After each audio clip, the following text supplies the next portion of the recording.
Good morning, everyone. So my name is Krishna Antoneta, and I am going to discuss the Philippine as Philippines Part 3. So in the third part of this essay, Rizal discusses the possible reforms that could be implemented in the Philippines in order to prevent a revolution. So he argues that the following reforms are necessary. First is freedom of the press. Second, representation in the Spanish Forces, equal opportunity to employment, improve education. So first is freedom of the press. This states that the press would be free to publish any news or opinions without fear of censorship. This would allow the people to be informed about the issue that affects them and to hold of their government accountable.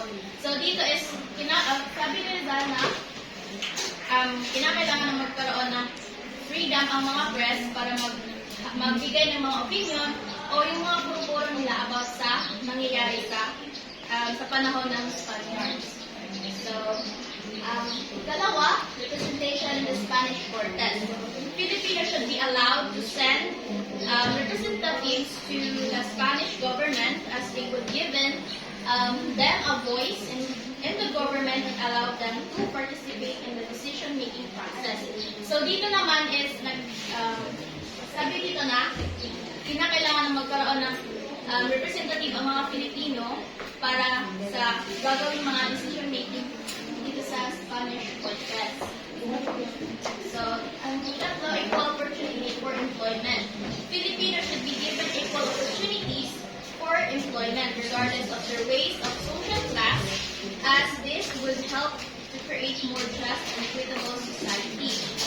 So, dito is, di ba sabi na equal opportunity for employment. So, sabi na, ang nakalagay naman dito is, kinakailangan magkaroon ng equal kahit na yung nasa taas or sa babang kung anong mga pilipinig o mga tao.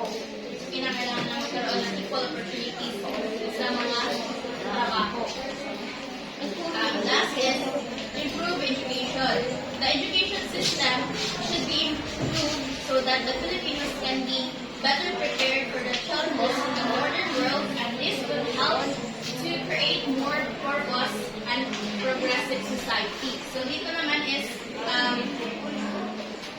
kinakailangan maging improve yung education ng bawat Pilipino sa panahon ito.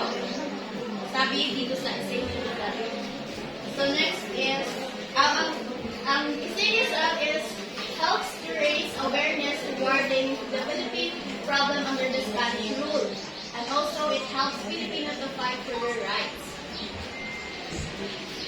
In addition to the reform that Rizal proposed, there are a number of other factors that could help to prevent a revolution in the Philippines. These include economic development, political stability, and social justice.